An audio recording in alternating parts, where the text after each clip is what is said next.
All right, the next question. That is the region of brain which is not implicated in OCD.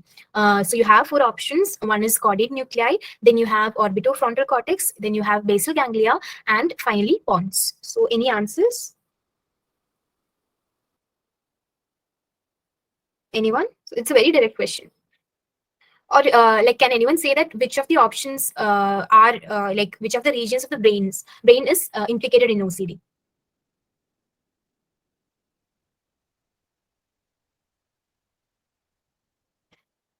Okay.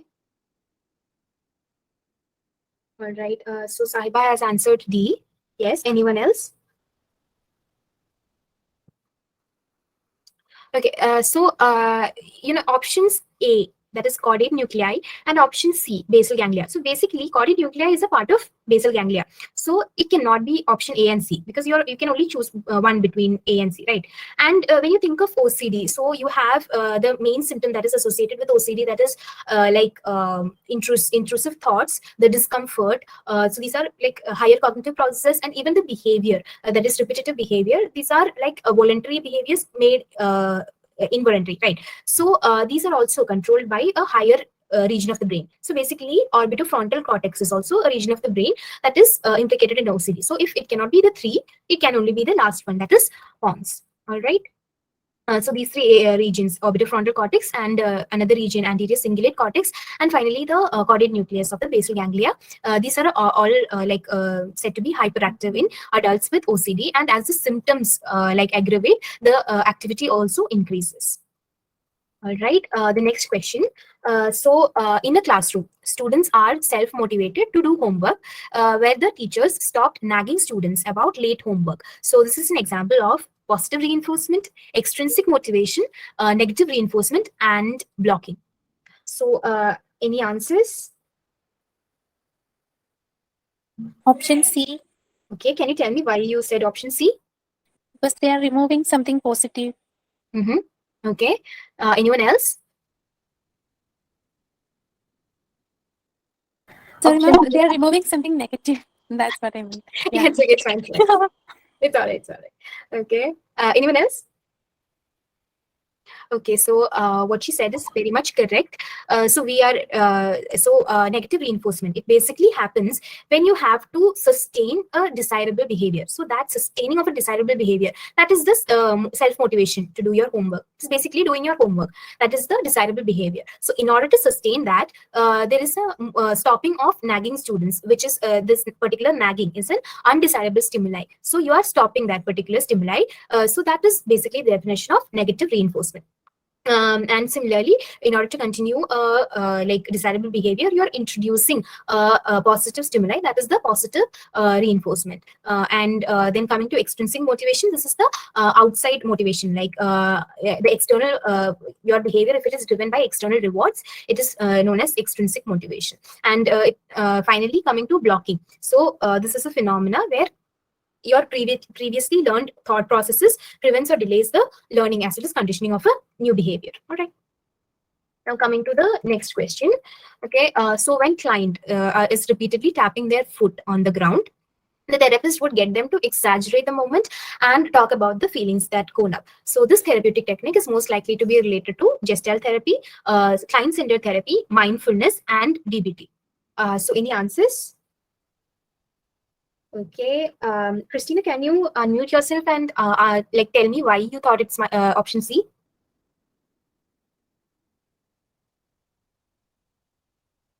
Or you can type in also, it's fine.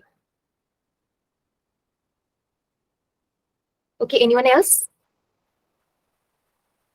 Ma'am, I think option A. Okay, so why do you think it's option A? Ma'am, in Gestalt therapy, the main purpose of therapy is to make the person aware of the self. And by exaggerating the particular behavior, we just get to aware of ourselves, our behavior, more rather than just individual behavior. Okay, okay, all right. Anyone else?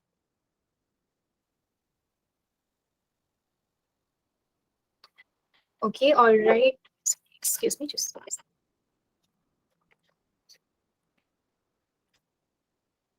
second. Yeah, so the answer is indeed gestural therapy. Okay, it is. I'll tell you first why it's not mindfulness, because mindfulness in itself is not a therapeutic technique. You know, it is usually attached to a part of, and it's not. It can be said to be it's a therapy. It can be said to be a therapeutic technique, but it's always attached to a particular therapy. Mindfulness in itself is just a therapeutic technique and not a therapy in itself. So here you have to find out that particular therapy. So and then you can not say anything about like you can eliminate client-centered therapy because like it's not much concerned with your behavior. It's yes, there is a talking about feelings that you own up. So there is a talk about emotion, but there is no where your therapist would ask you to exaggerate your movement or such. So this is basically either gesture therapy or DBT. And in gesture therapy, you have that particular like technique, which is known as the exaggeration exercise. So the answer is option A. And this is basically where you are asked to exaggerate a particular moment or expression, and you are becoming more aware of the emotions attached to this particular behavior. Again, you can go to this particular site, that is goodtherapy.org. Sorry. Yeah.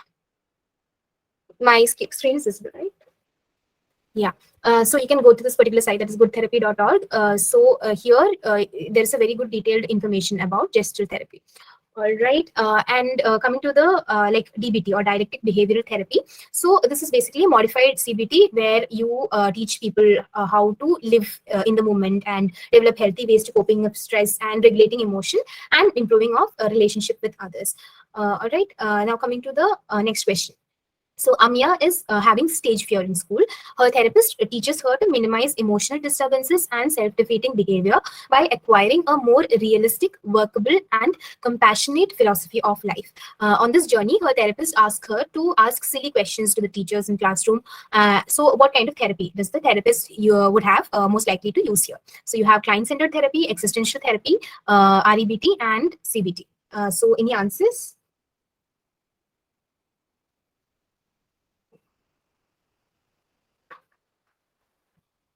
Okay. All right. Ma'am, is that option B? Existential therapy? Yeah. Okay. Anyone else? Can you tell me why you said existential therapy? Because I think her therapy is helping her to make a meaning to her life, actually. Okay. All Ma'am, right. I think option C, Okay. rational emotive therapy. Why do you think it's rational emotive therapy? Ma'am, in rational emotive, we just focus on the irrational thoughts. So here, the therapist is trying to focus on the like a more realistic way. Mm-hmm. So that particular word, I just typed that word and based on that, I think. Okay, okay, all right, all right. Okay, so the answer is actually rational emotive therapy. So when you say that it's not existential therapy, again, when you come to client-centered or existential therapy, they don't ask you to go outside of your like clinical setting and do something. You know, here her teacher is asking her to go outside and like ask a particular silly question to the teacher in the classroom. All right, and again, the stage fear in school. So when it comes to this social phobia or like other kinds of phobia, you usually have, and social phobia is especially a very intrinsic theme that is very much intrinsic to REBT, right? You know the story of Ellis, right? So he actually developed this particular form of therapy because he had social anxiety. Like there are certain words like that is embedded in the question itself, which will be very much helpful if you like concentrate on that and like leave the others behind. And there will be words that would confuse you, but like you can go for the ones that like are very much direct. But this particular sentence, that is the therapist teaching her to minimize your emotional disturbance, self-defeating behavior, and self-defeating behavior by acquiring a more realistic, workable, and compassionate philosophy of life. So this is a direct goal of REBT. So like REBT has multiple goals, and this is one of the main goals of REBT. So I think you'll be confused with this particular statement of philosophy of life. But this philosophy of life is quite different from meaning of life, like finding the meaning, because here you are asking them to find a realistic, workable, and compassionate way of living, rather than in like searching for meaning of life. It is more like philosophical actually in nature than an actual application to your like current situation. That is like when it comes to existential therapy. All right. Again, yeah. these are some explanations. So this one, that this particular site, that is quizlet.com, so they have a lot of questions. This is one of the question banks from which I could see a lot of questions from the enhanced paper itself, and they have like a lot of flashcards where you can go and study. I think you have to log in or something, but then there until like a particular amount of questions, it is kind of free. So that's it for this question. And yeah, the next question. Gilligan found that women base their moral decision on culture of caring other human beings. This would place them at the stage dash of Kohlberg's moral development theory. So the options are 1, 2, 3, 4. Any answers?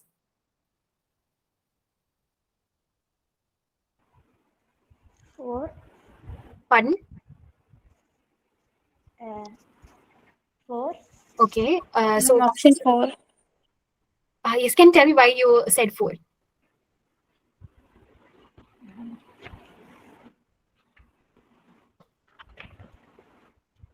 It's okay if you're wrong, it's fine. Okay. Because, ma'am, in stage 3, I think we are looking for the approval of others, right? We are not focusing on the welfare of people. But I think in option in stage 4, we are actually called back to all about the caring or the wellness of other people, I think. So that's why I chose option B. Okay, all right. Anyone else? Okay, so your reasoning is quite good, but the thing is, in this question, there is a I would say that it's a mistake. So basically, you know that you have 3 levels of moral development: the conventional, pre-conventional, conventional, and post-conventional, right? And in that you have multiple stages, so up to 6 stages. But what they mean here is the levels instead of stages. You get it? So you have only 3 stages in this particular question. So here, instead of level, they have used the word stage. Okay, ma'am. Yeah. I thought about the 6 stages actually. Yeah. It's a very tricky question actually, because I would say that it's not even tricky. It's actually wrong what they have said, but in their point of view, it's kind of a tricky question.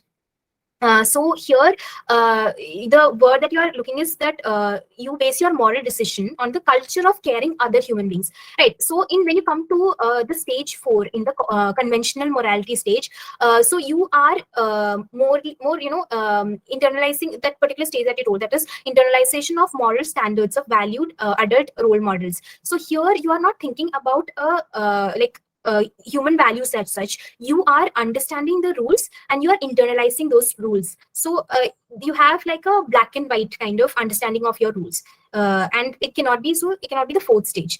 But when it comes to post-conventional level, so here you have an understanding of the universal ethical principle. You have your own opinion. So there you base your moral decision on caring about other human beings. Right. And again, the first one, the pre-conventional level, there is no personal code of morality. So you just make your decision based on the standards of others or the consequences of following or breaking the rules, basically by rewards and punishment. Right. So yeah, and again, this is a very good site, the Simply Psychology site. You get a lot of information, very much dumbed down, and you can it's very simple language, and they have almost all the very basic things there, and they have very good explanations. And again, this one, this is I think it's a paper, the social development of Gilligan's theory of feminine morality, and this is also quite good paper. I think I read through that. Yeah. So the next question: arrange the phase of CBT in correct sequence. So first, assessment of psychological assessment, skill acquisition, reconceptualization, skill consolidation, and maintenance post-treatment assessment follow-up. Then the options are 1, 3, 2, 4, 5, 1, 2, 3, 4, 5, 1, 2, 4, 3, 5, and finally 1, 4, 2, 3, 5. So any answers? Okay. I'll call out someone. How can I get? Okay.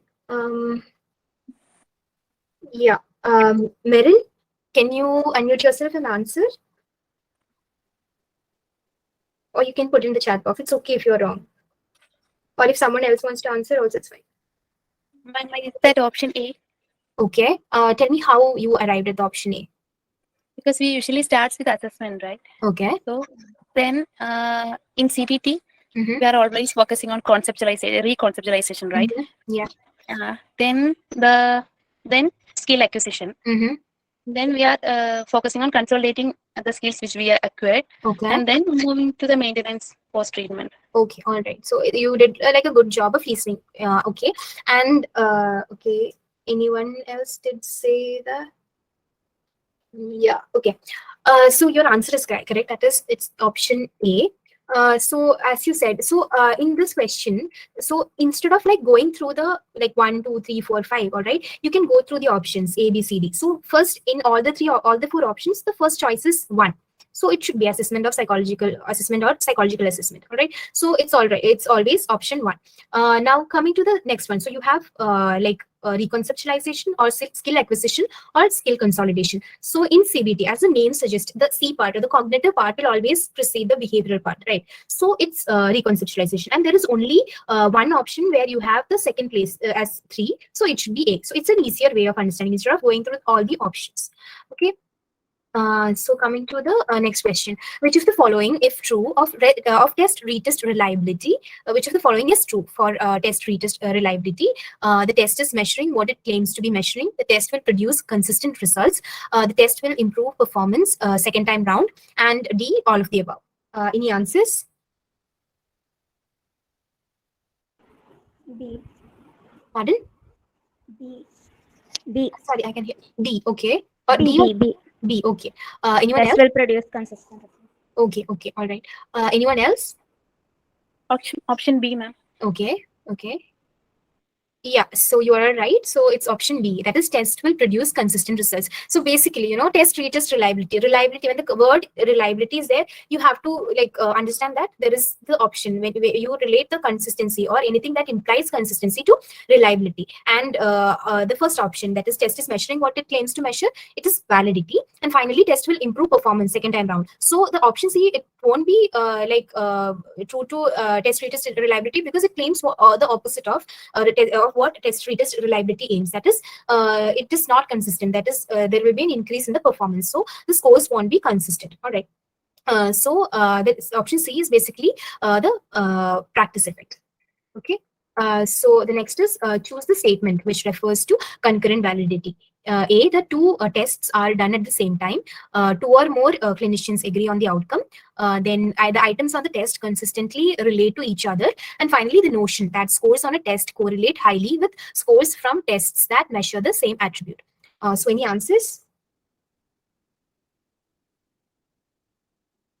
Anyone? Option D.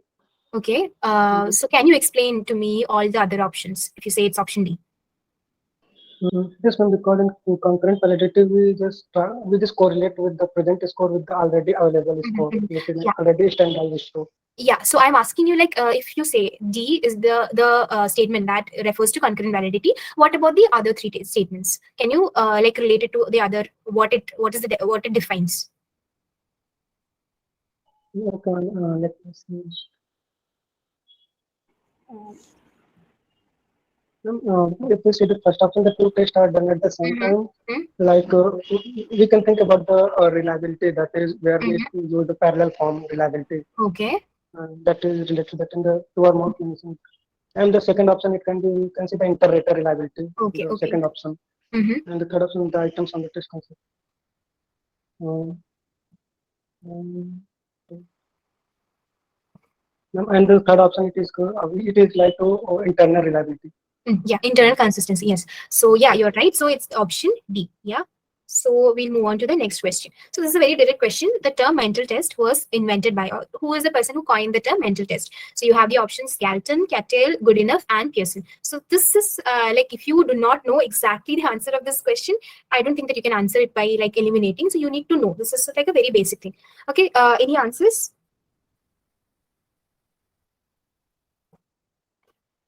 Any guesses are also fine.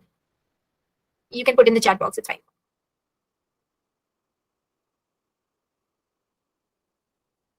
Okay. Yeah.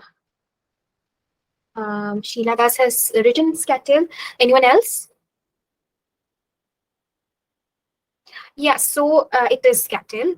So the term that is mental test, it was coined by Cattell to describe the number of assessment he felt measured the simple mental processes that is linked to intelligence. And the others, that is Galton. So he is very much known for his work in genealogy and his that particular study of genius, that is that genius runs in the family. That is what Galton stated.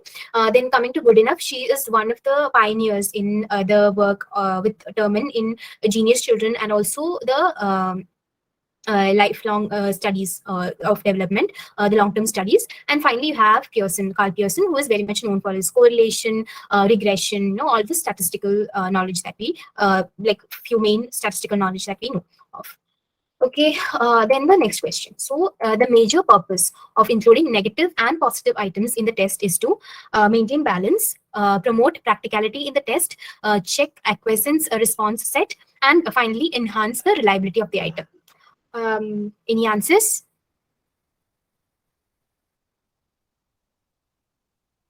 Ma'am, option C. Okay. Why do you think it's option C? Because most of the time when we are responding to a particular test, sometimes we start answering the any extreme, like a right or left, like on if we are answering on the cut scale. But if we are not reading, then only we do. But if we are reading the items, at that time we will get to know where it is negative, and then we have to change our response from positive to negative. So Okay. I think that for that. Okay, all right. So you're right, it's option C. And there is also that option A, that is maintaining balance. So basically, you include negative and positive items basically to maintain the balance. But this is not the answer, because there is a more suitable option, that is check acquiescence response set. All right. And again, promoting practicality of the test or enhancing the reliability of the item. This is not a part of adding positive and negative items to the test. Okay, acquiescence bias, acquiescence response set. It's also known as acquiescence bias or agreement bias. Okay, now match list. This is a basic matching question.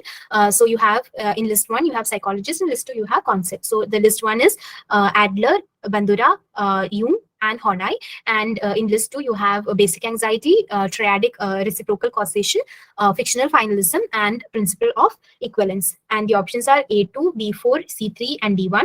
Then A1, B3, C2, and D4. Then you have A3, B2, C4, and D1. And finally A3, B4, C2, and D1. So any answers?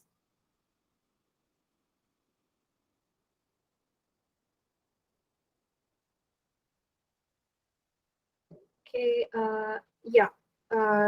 Sheila Das has told option C. Yes. Anyone else? Option C or D. Okay. I'm not sure about B and C. Okay. Where are you confused at? Because Adler talk about fictional finalism.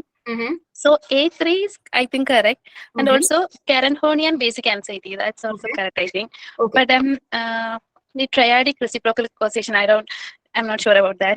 Okay. That's why maybe option C or D. What about principle of equivalence?